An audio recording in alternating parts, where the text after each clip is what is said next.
ओम शांति केदार भाई ओम शांति। ओम शांति हरि आउ भाई जी, ओम केमिति शांति। केमिति अछंती आपण? बहुत बढ़िया, बहुत अच्छा बढ़िया, आपण सब ठीक ठाक आपण जो चलती। अमृतवेला उपरे जो कथा उठेइथिले बहुत बढ़िया कथा जे आमे भाबुछु अमृतवेला को केमिति आहुरी मधुर करिवा केमिति भाबरे आउ ए अमृतवेला हमर जेमिति पूरा परफेक्ट हो ठीक बिल्कुल सेही भली बिल्कुल भाबरे आमे बिल्कुल करिया बिल्कुल ପାଇଁ चेष्टा बिल्कुल करिवा धीरे बिल्कुल। धीरे हमरि मध्ये टिके परिवर्तन हवाकू जाउछि मु मध्ये लक्ष्य करछि तेणु आजिर आमे विषय वस्तु कोन रखिबा ये। हाँ आमर ये विषय हुँ, वस्तु तो यह ही आमर चली आम आ पूर्व बहु एपिसोड आम हुँ, कले हुँ, आहरी भी करवा अमृत बेला। हुँ, तेणु ब्राह्मण मान बहुत इंपोर्टान्स समय हूँ अमृत बेला। हुँ, हुँ, तेणु अमृत बेला हेबा दरकार हुँ, एवं लगन सहित हेबा दरकार स्वाभिमान सहित हेबा दरकार। हुँ, तेणु ये लगन और स्वाभिमान को जगेवाई बोली आमको दरकार सोमान।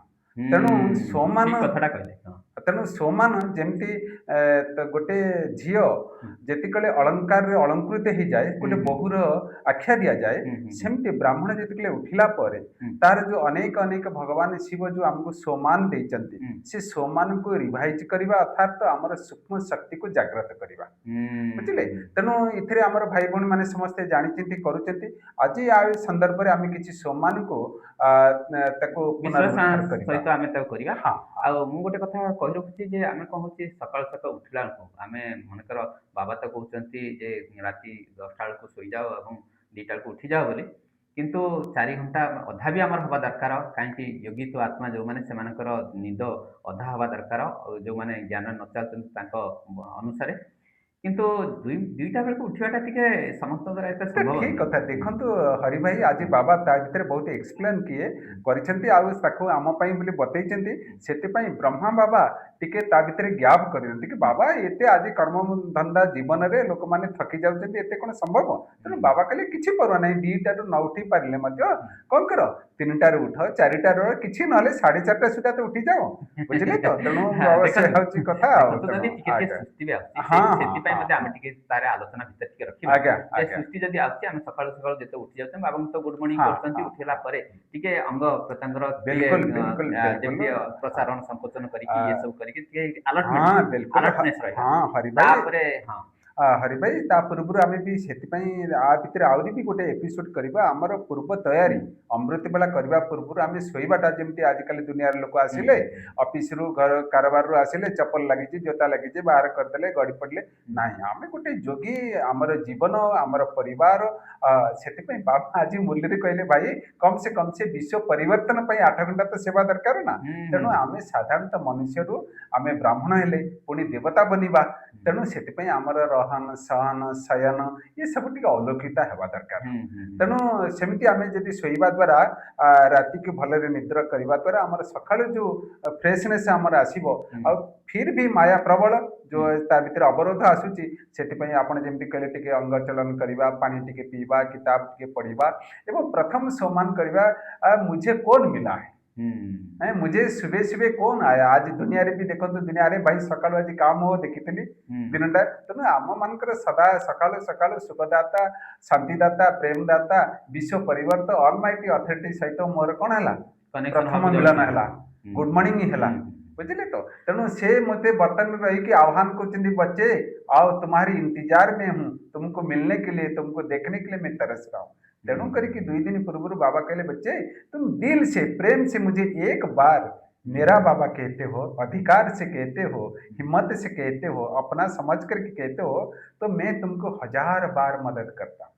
से बाबा कहले कि बच्चे कौन कहले बच्चे तुम मुझे याद करो तुम्हारा ध्यान रखना काम मेरा है तुम सिर्फ मुझे स्मृति रखो तुम्हारा हर काम करने वाला मैं हूँ। ହୁଁ इसीलिए बाबा कहा कि बच्चे चिंता मत करो मैं तो बैठा हूँ ना। ହୁଁ ହୁଁ ଆଉ ଏଇଠି ଯୋଉ ଗୋଟେ କଥା ଯୋଉ ସକାଳୁ ସକାଳୁ ଆମେ କହୁଥିଲେ ଯେତେବେଳେ ଆମର ଗୋଟେ ସୁରଜ ଭାଇଙ୍କର କଥା ମୋର हाँ ମନେ ପଡୁଛି आज्ञा। ଯେ ସେ କଣ କରୁଛନ୍ତି ସକାଳୁ ସକାଳୁ ଆଲର୍ଟନେସ୍ ପାଇଁ ଆମେ ବେଡ୍ ଉପରେ ବସିକି ଆମେ ଯୋଗ କରିବା ନାହିଁ ଆଜ୍ଞା। ଅମୃତଭଣ୍ଡାରେ ବେଡ୍ ଉପରେ ବସିବାନି, ବେଡ୍‌ରୁ ଆମେ ବାହାରକୁ ହଁ, ପଳେଇ ଆସିବା। ବିଲକୁଲ ବିଲକୁଲ କାହିଁକି ନହେଲେ ବିଲକୁଲ। ସୁସ୍ଥି ବେଶୀ ହଁ, ଆସିବ। ସେଇଟା କାହିଁକି ଆମେ ତାର ସେଇ ଜାଗାରେ ଶୋଇଥିଲେ ଆଟମୋସ୍ଫିୟରଟା ବନୁଛି ପୁରା। ଆଟମୋସ୍ଫିୟର ହଁ, ଆମେ ଯୋଉ ସେଠୁ ନିଦଟା, ବାହାରକୁ ହଁ, ପଳେଇ ଆସିବା। ଆସିଲା ବିଲକୁଲ। ପରେ ଆମେ ଯଦି ହେବ ଟିକେ ଆମେ ଅବ୍ୟକ୍ତ ବାବଦାଦାଙ୍କର ହଁ, ମୁରଲି ଟିକେ ଯଦି 5 ମିନିଟ୍ 10 ମିନିଟ୍ ଯଦି ଚାଲୁ ବିଲକୁଲ। ରଖିବା, ଯେ ଯୋଉ ହଁ, ସମୟରେ ଆମେ ଦାନ୍ତ ନିହାତି ଘଷୁଛନ୍ତି, ମୁହଁ ନିହାତି। ଧୋଇ ହଁ, ହେଉଛନ୍ତି ହଁ। କିମ୍ବା ଟିକେ ଅଙ୍ଗ ଚାଳନ ହୁଁ, କରୁଛନ୍ତି, ତାରି ହୁଁ, ଭିତରେ 5 ହଁ। 10 ମିନିଟ୍ ଆଜ୍ଞା, ଆରି ଆଜ୍ଞା, ଉପରେ ଇଏ କରିକି ଆଜ୍ଞା, ତାପରେ ଆମେ ଆଜ୍ଞା, ସିଧା ବାବା କୁମାରକୁ ପଳେଇବା ଆଜ୍ଞା। କିମ୍ବା ନହେଲେ ଛାତ ଉପରକୁ ପଳେଇବା। ଯାହା କଣ ଅଛି ଯେମିତି ଯାହାର ଯୋଉଠି ଯୋଉଠି ଯିବା ଯୋଉ ବ୍ୟବସ୍ଥା ଜାଗାରେ ଅଛି। ଫ୍ରେଶ୍ ଏୟାର ହଁ, ମିଳୁଛି ହଁ। ସେ ଜାଗାକୁ ଆମେ ପଳେଇଯିବା। ନା କଣ କହୁଛନ୍ତି? ବିଲକୁଲ ହଁ। ବଢିଆ କହିଛନ୍ତି ଆପଣ ଭାଇ। ଏଥିରେ ଦେଖନ୍ତୁ ଯେମିତି ଘର ପରିବାର ଭିତରେ ଯୋଉମାନେ ରହୁଛନ୍ତି, ହୁଁ, ଆମେ ଧରନ୍ତୁ ଲାଇଟ୍ ଚାଲୁ କରିବା, ଅନ୍ୟମାନଙ୍କ ନିଦ ଖରାପ ହବ, ହୁଁ, ବୁଝିଲେ ତ। ହୁଁ, ଇଏ ସବୁ ଜିନିଷକୁ ଧ୍ୟାନରେ ରଖିକି ଅନ୍ୟକୁ ବ୍ୟାଘାତ ନ ଘଟିକି ହୁଁ, ଆମର ନିଜର ଅ, ତ ଭାଗ୍ୟକୁ ଜଗେଇବା ଏବଂ ସୃଷ୍ଟିର ସେବା କରିବା, ପରମାତ୍ମା का ମିଲନ ମନେଇବା। ତେଣୁ ନିଜେ ନିଜ ଘର ପରିବାର ପରିବେଶକୁ ଦେଖିକି ହୁଁ, ନିଜର ବ୍ୟବସ୍ଥା ଠିକ କରିବା ନିହାତି ହୁଁ। ଆବଶ୍ୟକ। ତେବେ ଆଉ ବେଶୀ ସମୟ ଆମେ ନେବା ନାହିଁ। ବର୍ତ୍ତମାନ ଆମେ ନିହାତି ସମାନ ଉପରକୁ ପଳେଇଯିବା। ବିଲକୁଲ ସମାନର ବିଲକୁଲ ପ୍ରଥମ ସମାନ ଆମେ ରଖିବା ଯେ ପଦ୍ମା ପଦମ୍ ଭାଗ୍ୟଶାଳୀ। ବିଲକୁଲ। ମୁଁ ଗୋଟିଏ ପଦ୍ମା ପଦମ୍ ଭାଗ୍ୟଶାଳୀର ଅନୁଭବ କରିବା ପାଇଁ ହେଲେ ଯେ ଏ, ମୋର ପ୍ରତ୍ୟେକ କଦମ ଆରେ ଯେମିତି ଭଗବାନଙ୍କର ସ୍ମୃତି ରହୁଛି, ଆଉ ଏଇ ସ୍ମୃତି ଭିତରେ ମୁଁ ଅନେକ ଖଜାନାକୁ ଭରପୁର କରୁଛି, ବହୁତ ଧନବାନ ହେଇଯାଉଛି। ଭଗବାନ ମୋ ଉପରକୁ ଛତ୍ରଛାୟା କୁ ଛତ୍ରଛାୟା ତଳେ ରଖିଛନ୍ତି ମୋତେ। ଏଇଭଳିଆ ଭାବରେ ଅନୁଭବ କରିବା ପଦ୍ମା ପଦମ୍ ଭାଗ୍ୟଶାଳୀ। ମୋଠୁ କୌଣସି ଏ ଦୁନିଆରେ କେହି ବି ଭାଗ୍ୟଶାଳୀ ନାହାନ୍ତି। ସ୍ୱୟଂ ଭଗବାନ ମୋତେ ମିଳିଯାଇଛନ୍ତି। ଇଏ ପ୍ରଥମ ସମାନ ଆମେ ନେଇଯିବା, ବହୁତ ବଢ଼ିଆ ହେବ। ତାପରେ ଆମେ ନେବା ଯେମିତି ଆମର ବିଶେଷ ଗୋଟିଏ ମାଷ୍ଟର ସର୍ବଶକ୍ତିମାନ ଇଏ ଆମର ସୁରଜ ଭାଇଙ୍କର। ହଁ, ତେଣୁ ଆମେ ମାଷ୍ଟର ସର୍ବଶକ୍ତିମାନ ଇଏ ଆକୁ ନେବା। କାହିଁକି ଯେତେବେଳେ ବାବାଙ୍କ ସହିତ ଆମର କନେକ୍ସନ୍ ହେଇଗଲା, ବାବା ଯେତେବେଳେ ଆମକୁ ପଦ୍ମା ପଦମ୍ ଭାଗ୍ୟଶାଳୀ ବନଉଛନ୍ତି, କାହିଁକି ଗୋଟେ ନେଗେଟିଭ୍ ଶବ୍ଦ ଆମେ କଦାପି ନେବା ନାହିଁ। ଆମେ ପଜିଟିଭ୍ ସମାନ ମାନେ ପଜିଟିଭ୍ ପଜିଟିଭ୍ ଶବ୍ଦ ଭିତରେ ଆମେ ମାଷ୍ଟର ସର୍ବଶକ୍ତିମାନ ଯେତେବେଳେ ନେବା, ସେତେବେଳେ ଆମେ କ'ଣ ଅନୁଭବ କରିବା ନା ସର୍ବଶକ୍ତିମାନ ବାବା, ବାବାଙ୍କର ସେମିତି ଛତ୍ର ଛାୟା ତଳେ ଆମେ ଅଛନ୍ତି। ବାବା ରଙ୍ଗ ବେରଙ୍ଗୀ ସପ୍ତ ରଙ୍ଗର କିରଣ ଆମକୁ ଦେଉଛନ୍ତି। ଧୀରେ ଧୀରେ ଆମ ଶରୀର ଅଙ୍ଗ ଅଙ୍ଗ ଦେଇକି ପ୍ରବାହିତ ହେଉଛି, ଆତ୍ମା ସର୍ବଶକ୍ତିରେ ଭରପୁର ହେଇଯାଉଛି।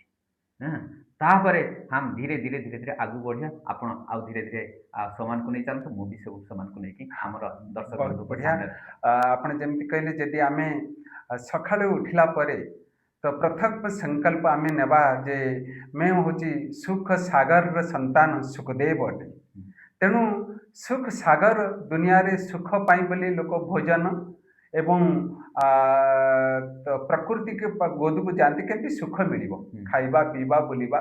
କିନ୍ତୁ ସୁଖର ମୂଳର ଆଧାର ହେଉଛି ସୁଖର ସାଗର ଈଶ୍ୱର ପରମେଶ୍ୱର। ହୁଁ, ତେଣୁ ସିଏ ତାଙ୍କଠାରୁ ମୁଁ କେମିତି ସୁଖ ନେବି, କେମିତି ଜୀବନରେ ସୁଖୀ ଆଣିବି।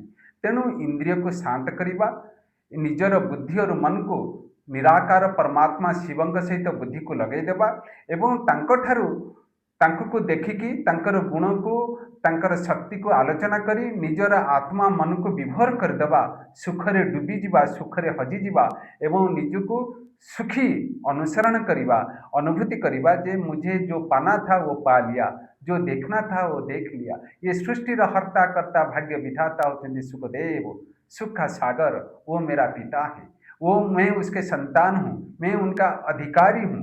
तेणु इसी प्रकार चिंतन से, इसी प्रकार की स्मृति से अपना हृदय को सुख में भर देना। तो इसी प्रकार की चिंतन करते करते हमें दूसरे एक तो सम्मान हम ले सकते हैं, वो होची कौन ना हम विघ्न विनाशक। ହୁଁ, ତେଣୁ ଆଜିକାଲି ଏକ ଦୈନନ୍ଦିନ ଜୀବନରେ ପାରିବାରିକ ଜୀବନରେ ଅନେକ ପ୍ରକାର ବିଘ୍ନ ରହିଛି। ହୁଁ, ସାମାଜିକ ବିଘ୍ନ ରହିଛି, ପାରିବାରିକ ବିଘ୍ନ ରହିଛି, କାରବାରର ବିଘ୍ନ ରହିଛି।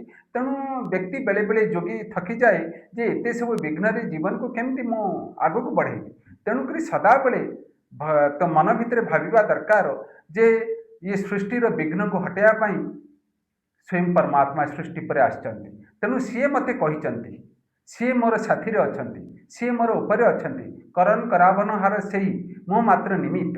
ତେଣୁ ଏହି ପ୍ରକାର ଦୃଷ୍ଟିରେ ରହି ନିଜକୁ ଶାନ୍ତ ସରଳ ନିଜର ସ୍ୱଭାବକୁ ବନେଇ ଏବଂ ନିଜକୁ ଇଏ ସ୍ମୃତି ରହିବା ଦରକାର, ମୁଁ ହେଉଛି ମାଷ୍ଟର ବିଘ୍ନ ବିନାଶକ ଗଣେଶ।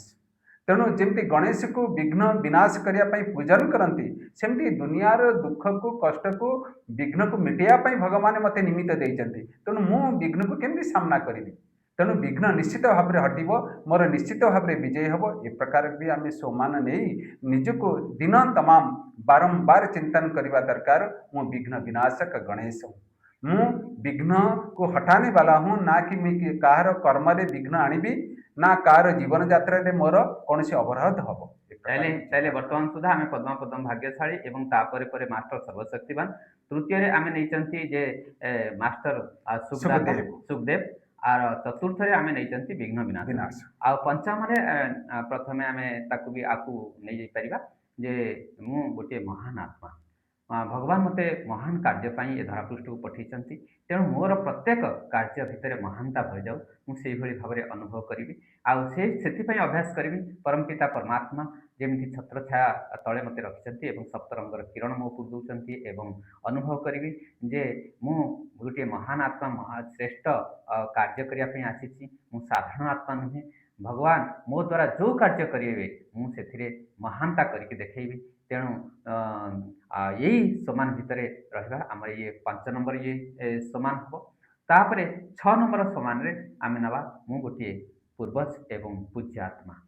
ପୂଜ୍ୟ ଏବଂ ପୂର୍ବଜ ଯେଉଁ ଶବ୍ଦ ହେଉଛି ସିଏ ଯେତେବେଳେ ଆମେ ଫରିସ୍ତା ଯେତେବେଳେ ଆମେ ଯେତେବେଳେ ତୃତୀୟ ଯେଉଁ ସ୍ୱରୂପରେ ଆମେ ଆସୁଛନ୍ତି, ଯେତେବେଳେ ପୂଜନୀୟ ସ୍ୱରୂପ ଆମର ଯେଉଁ 5 ସ୍ୱରୂପ ଭିତରେ ଯେଉଁ ପୂଜନୀୟ ସ୍ୱରୂପ ଅଛି ତାରି ଭିତରେ ଆମେ ପୂର୍ବଜ ଏବଂ ପୂଜନୀୟ କିମ୍ବା ଯେଉଁ ପୂଜ୍ୟ ସ୍ୱରୂପକୁ ଆମେ ନେଇପାରିବା।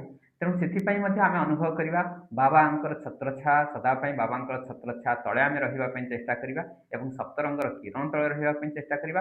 ତା ସହିତ ବି ଆମେ ଯେଉଁ ସମାନଟାକୁ ନେଉଛନ୍ତି ସେ ସମାନ ଉପରେ ଆମେ ଗୋଟିଏ ଦୁଇଟା ଲାଇନ୍ର ଆମେ ବିଶ୍ଳେଷଣ ଜରୁର କରିବା ଯେ ପରମପିତା ପରମାତ୍ମା ଯେ ଆମର ଯେଉଁ କଳ୍ପ ବୃକ୍ଷର ତଳେ ଆମକୁ ବସେଇକି ଆମେ ଜଣେ ପୂର୍ବଜ ଏବଂ ପୂଜ୍ୟ ଆତ୍ମା। ଆଉ ଆମେ ଯେମିତି କରିବୁ ସେଇଭଳି ଭାବରେ ତାଙ୍କ ଉପରେ ପ୍ରଭାବ ପଡ଼ିବ ଆମର ଯେଉଁ ପରବର୍ତ୍ତୀ ବଂଶଧର ସେମାନଙ୍କ ଉପରେ। ସେଥିପାଇଁ ମୁଁ ଯଦି ହସିବି ତାହେଲେ ସାରା ଦୁନିଆ ବି ହସିବ, ମୁଁ ଯଦି କାନ୍ଦିବି ତାହେଲେ ସାରା ଦୁନିଆ ବି କାନ୍ଦିବେ। ତେଣୁ ମୋର କାର୍ଯ୍ୟକଳାପ, ମୋର ପ୍ରତ୍ୟେକ କାର୍ଯ୍ୟକଳାପ ହିଁ ପୂର୍ବଜ ଭଳିଆ ଏବଂ ପୂଜ୍ୟ ଭଳିଆ ହେବ। ମୋର ଶ୍ରେଷ୍ଠତା ହିଁ ମୋତେ ଅନ୍ୟମାନଙ୍କ ଆଗରେ ଯେଉଁ ପୂଜ୍ୟ ବନେଇବ ଏବଂ ମୁଁ ପୂର୍ବଜ ହେଇକି ଅନ୍ୟମାନଙ୍କୁ ଦାତା ବନେଇକି ଦେଇ ଚାଲିବି। ସେମିତି ଇଏ ଆଉ ଗୋଟେ ହେଉଛି ହଁ ଇଏ ସେମିତି 6 ନମ୍ବର ହେଇଗଲା। ହଁ ହଁ ଆଉ ଆଉ ଗୋଟେ 7 ନମ୍ବର ଆପଣ କହନ୍ତୁ।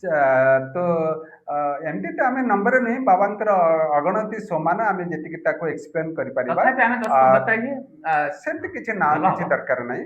ଆଉ ଗୋଟେ ଆମେ ସମାନ ନେଇପାରିବା ଆମେ ହେଉଛି ଶାନ୍ତି ଦୂତ। ଆଜି ଦୁନିଆର ସମାଜ ପରିବାର ଜୀବନରେ ଶାନ୍ତି କି ବହୁତ ହି ଆବଶ୍ୟକତା ରହିଛି। ମୋର ପିତା ଶାନ୍ତିର ସାଗର, ସେ ପରମ ଧାମରେ ଅଛନ୍ତି। ତେଣୁ ତାଙ୍କର ଶାନ୍ତିର କିରଣ, ତାଙ୍କର ଶାନ୍ତିର ଶକ୍ତି ମୋର ଆତ୍ମାରେ ସମାହିତ ହେଉଛି। ମୋର କର୍ମେନ୍ଦ୍ରିୟ ଶାନ୍ତ ହେଇଯାଉଛି। ମୁଁ ଶାନ୍ତ ସ୍ୱରୂପ, ସ୍ଥିର ସ୍ଥାୟୀ ଶାନ୍ତି, ସୁଇଟ୍ ଶାନ୍ତି ମୋ ଜୀବନ ପରିବର୍ତ୍ତନ ହେଇଯାଉଛି। ତେଣୁ ମୋର କର୍ମ ବଚନରେ ମୋର ଶାନ୍ତିର ପ୍ରକଟ ହେଉଛି, ଶାନ୍ତିର ପ୍ରକମ୍ପନ ହେଉଛି। ମୋର ବ୍ୟବହାର ଶାନ୍ତ ଶୀତଳ ହେଉଛି, ନିର୍ମଳ ହେଉଛି। ତେଣୁ ମୁଁ ଯେଉଁ ରାସ୍ତାରେ ଯାଉଛି ସେଥିରେ ବି ଶାନ୍ତିର ପ୍ରବାହ ବହି ଯାଉଛି। ମୋର ଆସପାସ ପରିବାରର ଇଏ କିରଣରେ, ଇଏ ପ୍ରବାହରେ ସମସ୍ତ ମୋ ପରିବାର ସୁରକ୍ଷିତ ହେଉଛି। ଯାହା ବି ମୋର ରୋଜଗାର ଅଛି ତା ଭିତରେ ମୋ ପରିବାର ଶାନ୍ତିରେ ସନ୍ତୁଷ୍ଟିତ ଜୀବନ ବ୍ୟତୀତ ହେଉଛି। ତେଣୁ ମୁଁ ଶାନ୍ତି ଦୂତ ଅଟେ, ଶାନ୍ତିର ପ୍ରବାହ ଅଟେ, ଶାନ୍ତିର କିରଣ ଅଟେ, ଶାନ୍ତିର ତରଙ୍ଗ ଅଟେ, ଶାନ୍ତିର ନଦୀ ଅଟେ।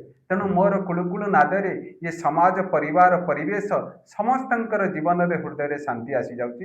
ଏଭଳି ଭାବରେ ଯଦି ଆମେ ଚିନ୍ତନ କରିବା ପରମାତ୍ମା ସଦାବେଳେ ଶାନ୍ତିର ସାଗର କି ଛତ୍ରଛାୟାରେ ରହିବା ଏବଂ ମୋର ଧର୍ମ ହେଉଛି ଶାନ୍ତି, ମୋର ଘର ହେଉଛି ଶାନ୍ତିଧାମ, ମୋର ପିତା ହେଉଛନ୍ତି ଶାନ୍ତିର ସାଗର ଏବଂ ମୋର କର୍ତ୍ତବ୍ୟ ହେଉଛି ଜନଜୀବନରେ ଶାନ୍ତି ଫେଳାଇବା ଏବଂ ଶାନ୍ତିରେ ରହିବା ପାଇଁ, ଶାନ୍ତିରେ ଚାଲିବା ପାଇଁ ଆମର ସହଯୋଗ ରହିବା। ଏ ପ୍ରକାର ବି ଆମେ ଅଭ୍ୟାସ ନେଇପାରିବା। ଆହୁରି ବି ଅନେକ ସମାନ ଆମେ ନେଇପାରିବା। ଯେମିତି ଗୋଟେ ହେଉଛି ମୁଁ ମାଷ୍ଟର ଜ୍ଞାନ ସୂର୍ଯ୍ୟ। ହୁଁ। ତେଣୁ ଜ୍ଞାନର ସାଗର ଆସି ଏ ସୃଷ୍ଟିରେ ଜ୍ଞାନ ବିତରଣ କରୁଛନ୍ତି। ଏ ସୃଷ୍ଟିର ଆଦି ମଧ୍ୟ ଅନ୍ତର ଜ୍ଞାନ ଦେଉଛନ୍ତି।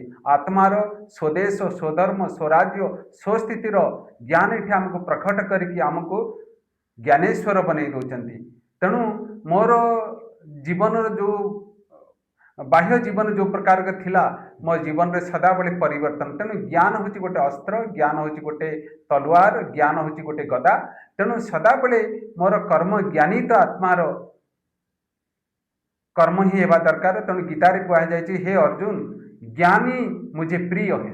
तेणु भगवान भी चाहती जे प्रत्येक तार संतान माने ज्ञानयुक्त हूँ ज्ञानेश्वर हूँ ज्ञान आदान प्रदान करंतु ज्ञान स्वरूप होकर कि कर्म रे आसंतु कारण दुनिया रे आदि लोक शुणा प्रस्तुत नुहति प्रत्येक व्यक्तिर कर्म को देखा तेणु कर्म श्रेष्ठ होगापाई बोली कर्म को शतप्रधान बनैवा हेले आमको ज्ञान को कर्म रे उतारिबा को हेबो तेणु परमात्मा आसिक सृष्टिर आदि मध्य कल्प वृक्षर सृष्टिर 84 जन्मर आत्मार आदि मध्य अंतर ज्ञान ये आसिक जो दौरान से ज्ञान को स्मरण करके आम जीवन को हर्षित हवा दरकार तेबे तेणु तेबे आमर जो 9 नंबर और समान भितर आम रखु जे मु गोटे परम पवित्र आत्मा देखु आमर जो राजयोग प्राक्टिस करने प्रथम आमर अच्छी योगी बन जो पूर्व पवित्र बन पवित्र बन योगी योगी बन बन तेणु पवित्रता आमर मूल लक्ष्य पवित्रता आमर श्रृंगार पवित्रता ही आमर संतुष्ट मणि बनवार